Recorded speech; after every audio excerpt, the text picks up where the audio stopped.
need to have like a banquet. You know, this felt like a sports season, right? We've been through so much. I mean, this feels like something that requires an end point, right? And we figured since this was kind of your last time together, I mean, honestly, like we get up and we race to the airport, and I put my headphones on and we get out and go away. You do, no. I mean, it's great for you. It's great for us. We all get back to our lives. But listen, this is a special moment you guys have all had, right? And look around you.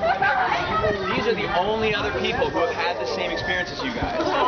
That's a special thing. Like, you're going to go home and someone's going to be like, hey, how was your trip to Europe? And you're going to be like, well, you know, it was great. And you're going to have to sum it up in 30 seconds, right? And you will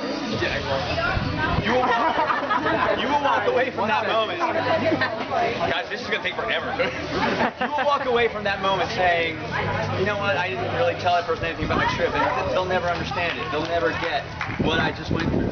And you guys are the only ones that will understand that. You guys have that bond forever. Like, you seriously do. I'm not trying to be sentimental, but like, it's true. You're the only ones who have this bond that you guys went through. And we were part of it. And we were like so happy to be part of it. And I just kind of want to go over a few things that we did. So here's the official list of like what we did. And when you go home and tell your parents, like, you're gonna have pictures. Mr. Hayes is gonna send you a list of all the things that we did, so that you can tag your pictures and you can, you know, when your parents are like, wow, that's a beautiful place. Where were you? And you're like, I don't know. Let me check that email from Mr. Hayes. We were there. Like, that's the place. So just to rekindle your memory, this is where some of the places that you did in the last 9 days, really, because the day one was really day 2. Or stop in London. Stop in London.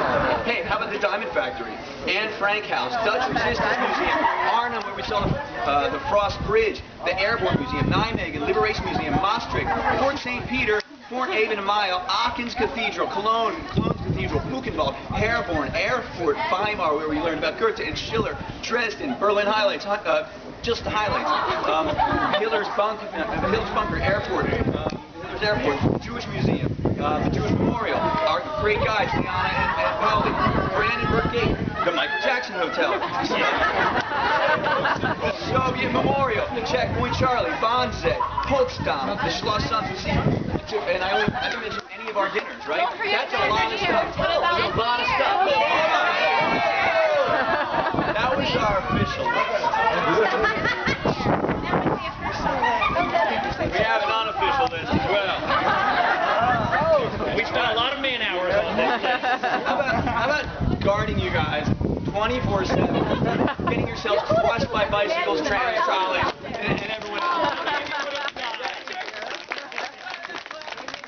Waiting in line 3 hours from the Anne Frank House. How about Mr. Taglang's really captivating movies that no one has ever seen? By the way, if you watch the end of The Lives of Others, they gave a little code at the very end. If you want to give that code to me right now, you get your free bratwurst. Anyone?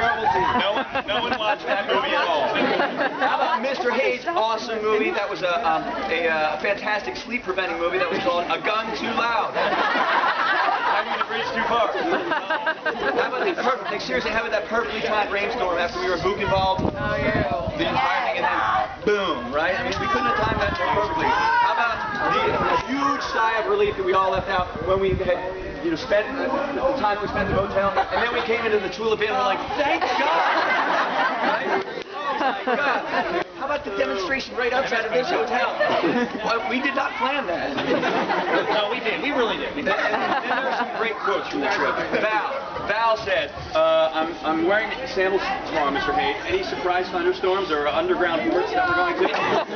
And Jimmy's quote went, before we had left the Netherlands at all, Jimmy said, I'm not going to lie, I really love Germany so much. How about frolicking through the poppies? How about the Botel? All right, the Botel. Whatever you got, Botel. There was Wi-Fi. The Wi-Fi. How about the dive-bombing sound that would give you a couple of seconds? That will dare speak your name. How about that dive-bombing sound right before you knew you were about to get scalded by the shower? Man. How about the mystery liquid that was found in someone's room? How about for some reason, while I was taking care of important things, how about for some reason you put all your luggage in my room? Why did that happen? Why did you do that? How about Danny Ginsberg getting screamed at in Aachen by the doner kebab guy? What did you do, Danny? Turkish German. How about Jen Gaffney's unrestrained excitement about the steps at the 48 mile? That was not funny. How about 2 words? That's Pierre.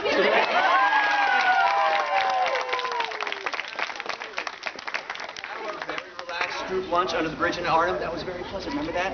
You would have forgotten. That was awesome. How about the snooze cruise in Amsterdam? How about group dynamics? I've read a lot about group dynamics, and this happened. Like, do you remember that moment when we had just eaten dinner in Weimar, and it was a great dinner? I told some of you guys the story about Marlene Dietrich, and that night, right as soon as we left that hotel, for some reason, we were all giddy and euphoric. And we just had the most incredibly nice 10 minutes of laughing. I don't know why. Taking pictures of each other like, I'm doing this now. This is funny. This is funny. But that was an amazing moment. No one else will ever understand these things. And you were all there. How about, before we took pictures of that, how about Pierre's incredibly overprotective way of leading us across the street?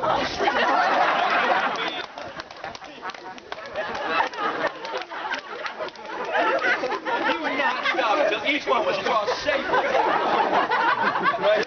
How about Cameron throwing his sandal off?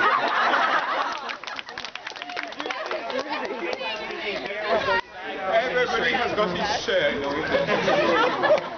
How about Mary George saying a full frontal at the pool? Oh my God! That was the best. Wow. Forgetting that part. Mike, how about our 2 awesome guys, Liana and Polly, right? Yeah.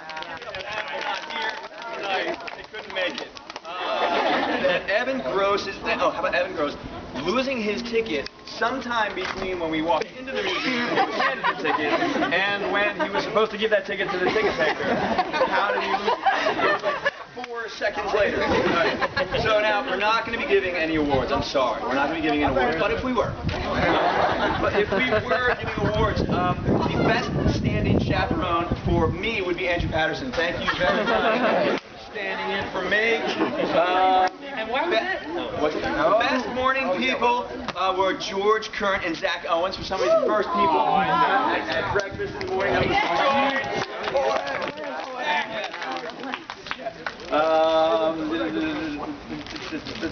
was the best at taking taking a hit for the team, Mrs. Marino.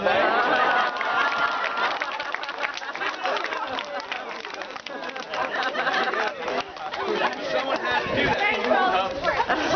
How about most surprisingly, and all the chaperones agreed on this one, you were the most surprisingly spot-on 80s song lyric knowledge went to Evan Gross. Like, yeah! You were negative 20 when those songs came out. And this last award does get a prize. There's a prize for this last award. And that award is the most embassies visited for prize.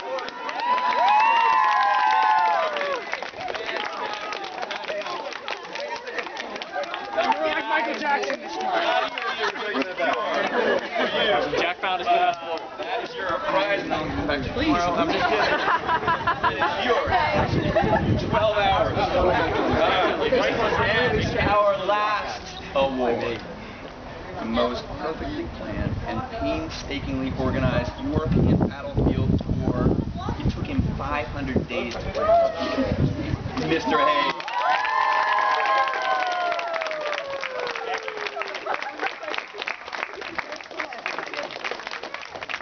That's all we have for you. And we know that it's your last